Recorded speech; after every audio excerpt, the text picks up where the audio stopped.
औज़ुबिल्लाहिमिनश्शैतानिर्रजीम बिस्मिल्लाहिर्रहमानिर्रहीम। अस्सलाम वालेकुम स्टूडेंट्स। आज हम करेंगे numericals of chapter number 8 physics का चैप्टर है क्लास 10 का, that is waves and sounds. पहला न्यूमेरिकल है हमारे पास, wavelength of a wave is 0.1 nanometre, its speed is 3 × 10⁸ metre per second. What is the frequency of the wave? पहले कुछ terms हम समझ लेते हैं। What is wavelength, what is frequency और स्पीड क्या होती है। वेव लेंथ क्या होती है? यहाँ पर देखो तीन किस्म की आपके पास वेव्स हैं, red one, blue one and the green one. दो कंसेक्टिव क्रस्ट के बीच में जो डिस्टेंस होता है इसको हम कहते हैं वेव लेंथ, या दो कंसेक्टिव ट्रफ्स के बीच में जो डिस्टेंस होता है उसको हम कहते हैं वेव लेंथ। रेड वाले की वेव लेंथ ये रही। ब्लू की वेव लेंथ की बात करें तो ये इसकी वेव लेंथ है। दो ट्रफ्स या दो क्रस्ट के बीच में जो डिस्टेंस है उसको हम इसका वेव लेंथ कहते हैं। और ग्रीन वाले की वेव लेंथ ये होती है। एक बात जहन में रखना, वेव लेंथ जितनी छोटी होती है वेव उतनी एनर्जेटिक होती है। तो इन तीनों में से सबसे एनर्जेटिक वेव हमारे पास होगी ग्रीन वाली। Second thing is speed. एक पर्टिकुलर जगह से, एक पर्टिकुलर पॉइंट, हमने एक पॉइंट मुख्तस किया, यहाँ से वेव कितनी तेज़ी से गुजर रही है वो इसकी स्पीड होगी। Third thing is frequency. Time के साथ अगर हम स्पीड को रिलेट करें, हम सोचें कि एक सेकंड में कितनी वेव्स गुजर रही हैं इस पॉइंट से, तो वो उसकी हो जाएगी फ्रीक्वेंसी। फॉर इंस्टेंस हम सोचते हैं कि ये जो रेड वाली वेव है ये एक सेकंड में एक दफ़ा यहाँ से गुजर रही है, तो इसकी फ्रीक्वेंसी होगी 1 हर्ट्ज़। ब्लू वाली वेव हम कह रहे हैं ये दो वेव्स गुजर रही हैं एक सेकंड में इस पॉइंट से, तो इसकी फ्रीक्वेंसी हो जाएगी 2 हर्ट्ज़। और ग्रीन वाली हम कंसिडर करते हैं कि ये 4 वेव्स गुजर रही हैं एक पर्टिकुलर पॉइंट से एक सेकंड में, तो इसकी फ्रीक्वेंसी होगी 4 हर्ट्ज़। इस न्यूमेरिकल में हमें वेवलेंथ दिया हुआ है, दैट इज 0.1 नैनोमीटर, और हमें कैलकुलेट करनी है इसकी फ्रीक्वेंसी। लैम्डा और वी हमें दिया हुआ है। सो डेटा हमारे पास क्या है? लैम्डा हमें वेवलेंथ हमें दी हुई है 0.1 नैनोमीटर। इसको हमें पहले कन्वर्ट करना पड़ेगा into meter. Nano stands for 10⁻⁹ चूँकि नैनो छोटा नंबर है, छोटा फिगर है, इसको हमें बड़े फिगर में कन्वर्ट करना है, इसलिए हम 0.1 को मल्टीप्लाई कर देंगे बाय 10⁻⁹ और हमारे पास आ जाएगा आंसर मीटर में, दैट इज इक्वल टू 1 × 10⁻⁻10। यहाँ से डेसिमल पॉइंट को हम इस तरफ शिफ्ट करते हैं तो हमारे पास -9 जो है ये 1 डिग्री और गिर जाएगा, -9 से -10 हो जाएगा, और हमारे पास लैम्डा आ जाएगा, that is equal to 1 × 10⁻⁻10 metre. Second चीज़ जो हमें दी हुई है दैट इज स्पीड, और स्पीड हमारे पास इक्वल है टू 3 × 10⁸ मीटर्स पर सेकेंड। हमें फाइंड करनी है फ्रीक्वेंसी। इसके लिए सबसे इम्पॉर्टेंट फार्मूला जो इस पूरे चैप्टर में इम्पॉर्टेंट है वो ये रहा हमारे पास। फार्मूला है velocity is equal to frequency into lambda.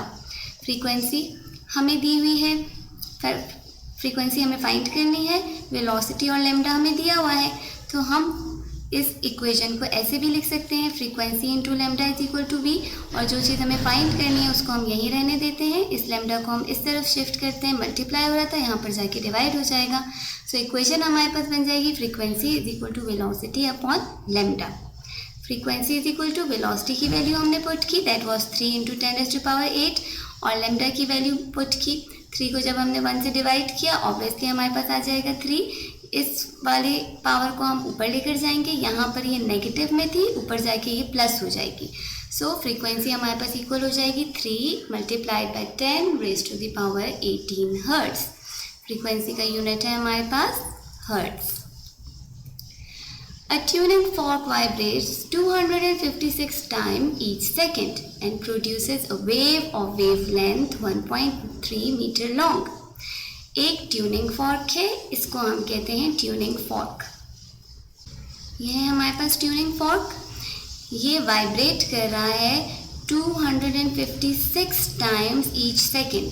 अब देखो टाइम आ गया हमारे पास, और कितनी दफ़ा ये वाइब्रेट कर रहा है और कितने टाइम में वाइब्रेट कर रहा है, तो ये चीज़ हमारे पास क्या है, 256 टाइम्स ईच सेकेंड। ये है हमारे पास फ्रीक्वेंसी। क्लियर? ये आपको दी हुई है फ्रीक्वेंसी, यानी हर सेकेंड में 256 टाइम्स ये वाइब्रेट कर रहा है और प्रोड्यूस कर रहा है एक वेव लेंथ जिसकी लेंथ है 1.3 मीटर। फॉर्म ने जो वाइब्रेट किया तो ये वेव्स प्रोड्यूस कर रहा है। यहाँ पर आपको ये वाले वेव्स नज़र आ रहे हैं कि किस किस्म के वेव्स प्रोड्यूस कर रहा है। ये जो वेव्स प्रोड्यूस हो रही हैं इनकी वेव लेंथ जो है that is equal to 1.3 meter. हमें कैलकुलेट करना है इसका टाइम पीरियड और वेलोसिटी। डाटा हमारे पास क्या दिया हुआ है, फ्रीक्वेंसी दी हुई है, लैम्डा दिया हुआ है, हमें वेवलेंथ दिया हुआ है और हमें फाइंड करना है टाइम पीरियड और velocity. Time period is equal to 1/f। बहुत सिंपल है, फ्रीक्वेंसी हमें दी हुई है तो हम फ्रीक्वेंसी की वैल्यू लगा देंगे, टाइम पीरियड हमारे पास आ जाएगा। 1 को हम 256 से डिवाइड करेंगे, हमारे पास टाइम पीरियड आ गया that is 3.9 into 10⁻³ then velocity का ये देखो वही वाला फॉर्मूला आ गया जो मैंने आपसे कहा था, बहुत इंपॉर्टेंट है। Velocity is equal to frequency into lambda. हमें वेलोसिटी फाइंड करना है, फ्रीक्वेंसी हमारे पास है, लैम्डा भी है, दोनों की वैल्यूज़ हम पुट कर देंगे। Frequency was 256 and lambda was 1.3, दोनों को मल्टीप्लाई करेंगे, हमारे पास वेलोसिटी आ जाएगी that is equal to 332.8 metres per second. A radio station broadcasts an AM radio waves whose frequency is 1230 into 10⁻³ Hz and an FM radio wave जिसकी frequency है 91.9 into 10⁻6 Hz। एक FM radio है जो दो किस्म की वेव्स जनरेट कर रहा है। एक वेव्स है AM वेव्स यानी एम्पलीट्यूड मॉड्यूलेटेड वेव्स और दूसरी है FM waves that is frequency modulated waves. इन दोनों से आपको कोई काम तो नहीं है लेकिन ये सिर्फ आपको डाटा देने के लिए दिया हुआ है। एम्पलीट्यूड मॉड्यूलेटेड वेव्स आजकल इस्तेमाल नहीं होती, आजकल ज़्यादातर FM waves frequency modulated waves use होती हैं क्योंकि ये ज़्यादा क्लियर होती हैं।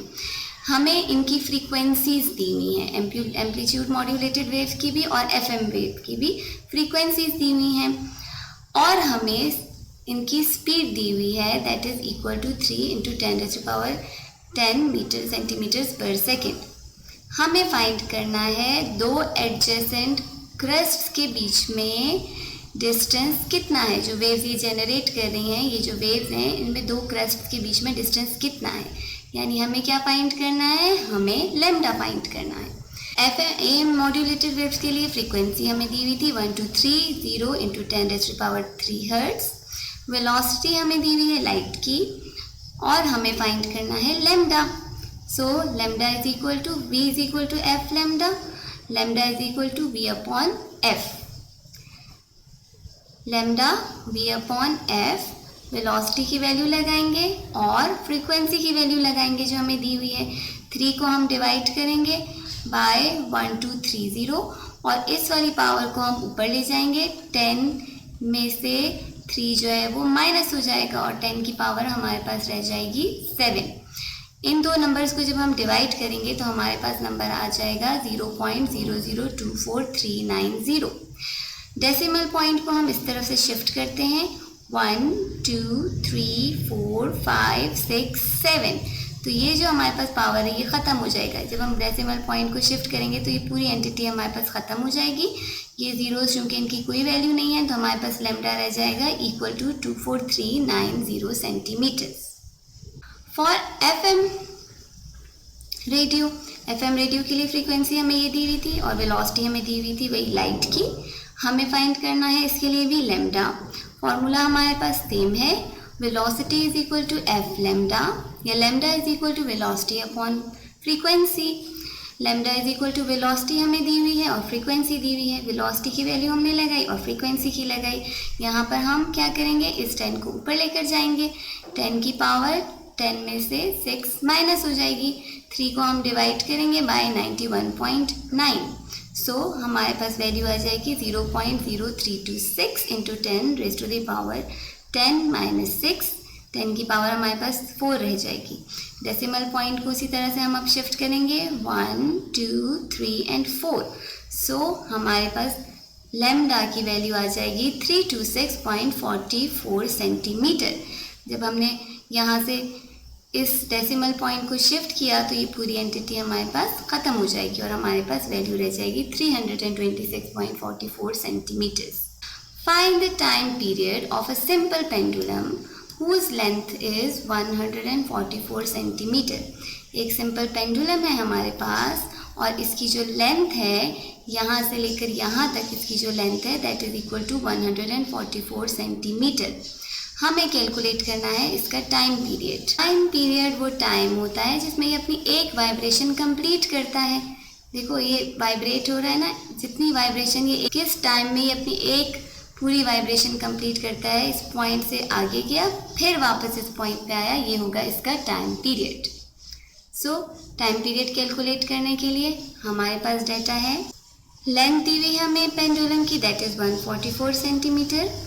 लेंथ को हमने कन्वर्ट करना है इनटू मीटर, सेंटीमीटर्स को मीटर्स में कन्वर्ट करने के लिए आप इसको डिवाइड कर दोगे बाय 100। सो हमारे पास लेंथ कन्वर्ट हो गई into metre that is equal to 1.44 metres. Force of gravity हमारे पास होती है 9.8 मीटर्स पर सेकेंड स्क्वायर। पाई की वैल्यू है 3.142। ये दोनों वैल्यूज़ जो हैं ये आपको सही से याद होनी चाहिए, अब तक तो याद हो भी चुकी होंगी। हमें कैलकुलेट करना है टाइम पीरियड। टाइम पीरियड अगर पेंडुलम है हमारे पास, एक ऐसी बॉडी जो लटक रही है, उसका टाइम पीरियड फाइंड करने के लिए हमारे पास फॉर्मूला होता है T is equal to 2πL/g। Length हमें दी हुई है ग्रेविटी और पाई की वैल्यू हमें पता है, हम ये वैल्यूज़ पुट करते हैं। 1.44 को डिवाइड करेंगे पहले 9.8 से, या बाहर हम क्या करेंगे 2 को मल्टीप्लाई कर देंगे 3.142 से। सो हमारे पास आंसर आ जाएगा, 2 को 3.142 से मल्टीप्लाई करने पे हमारे पास आ गया 6.28 और इन दोनों एंटिटीज़ को जो हमने डिवाइड किया तो हमारे पास आंसर आ रहा है 0.14694। अब इसका हम ले लेंगे अंडर रूट और जो आंसर आएगा उसको 6.28 से मल्टीप्लाई कर देंगे तो हमारे पास टाइम पीरियड आ जाएगा that will be equal to 2.407 second. इसको आप राउंड ऑफ भी कर सकते हो, 7 को ड्रॉप करके 0 को 1 पॉइंट इंक्रीज कर दोगे तो हमारे पास टाइम पीरियड है 2.41 सेकेंड्स। दोनों आंसर्स करेक्ट हैं, आप कोई भी लिख सकते हो।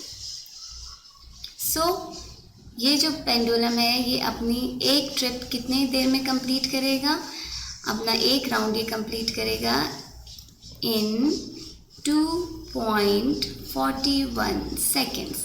यहाँ से यहाँ मूव करेगा और यहाँ से वापस अपनी पोजीशन पे इन 2.41 सेकेंड्स, और ये इसका टाइम पीरियड होगा। A body of mass 3 kg is attached to a horizontal spring.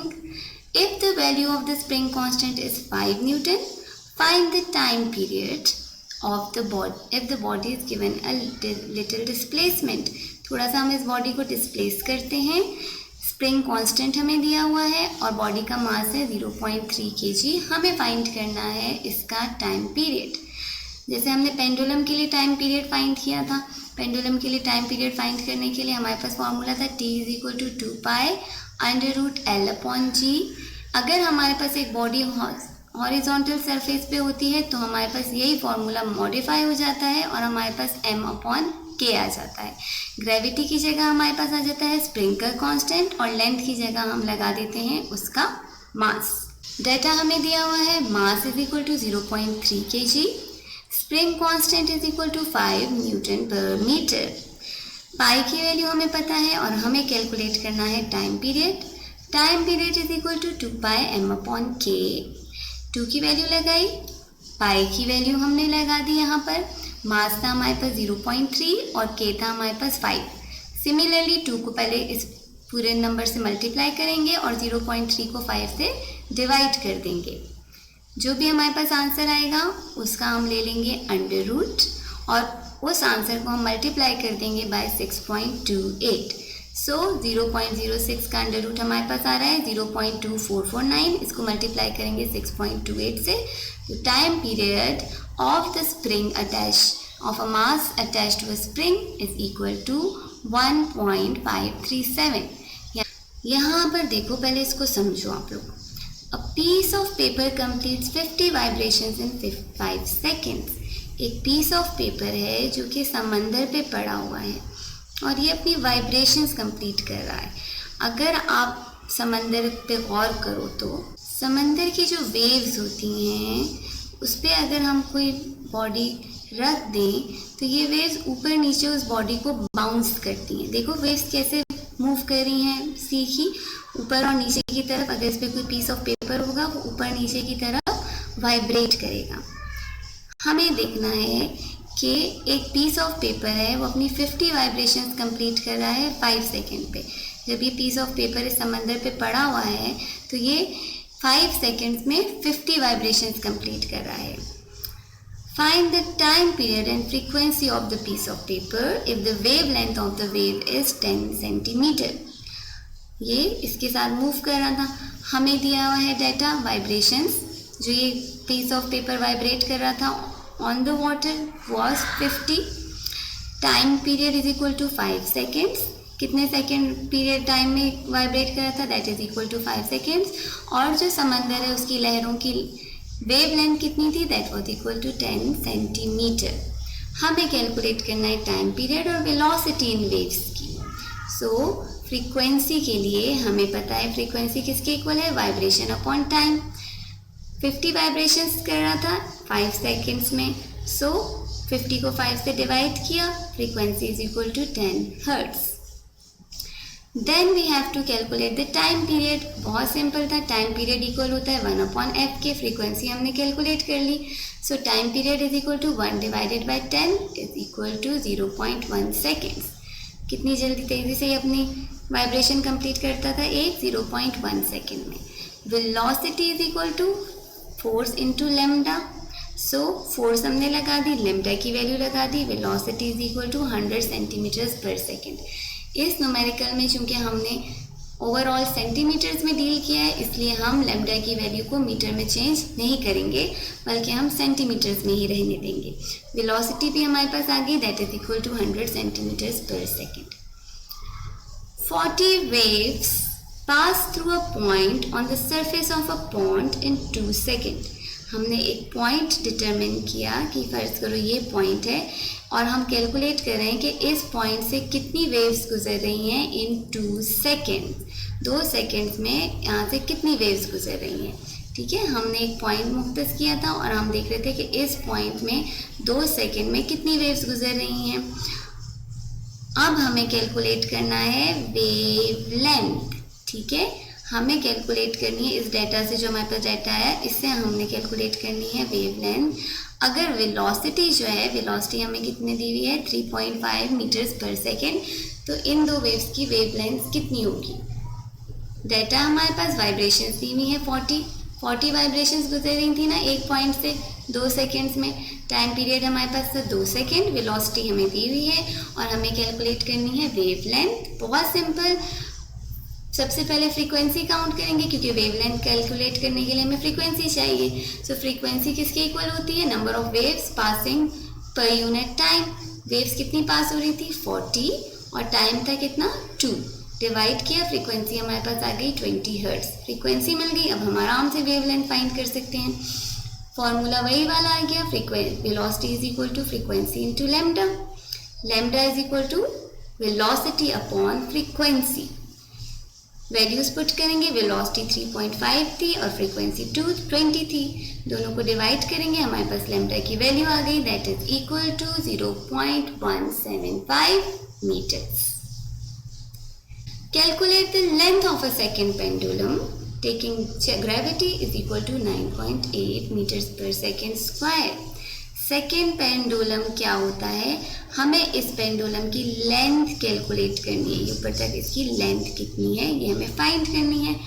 और सेकेंड पेंडुलम एक ऐसा पेंडुलम होता है जो अपनी एक कंप्लीट वाइब्रेशन करता है इन 2 सेकेंड्स, यानी इसका जो टाइम पीरियड होता है that is equal to 2 seconds. हमें इसकी लेंथ कैलकुलेट करनी है। डाटा हमें दिया हुआ है, time period is equal to 2 seconds, gravity की वैल्यू पता है हमें, पाई की वैल्यू पता है और हमें लेंथ कैलकुलेट करनी है। फॉर्मूला वही है पेंडुलम वाला, T is equal to 2πL/g।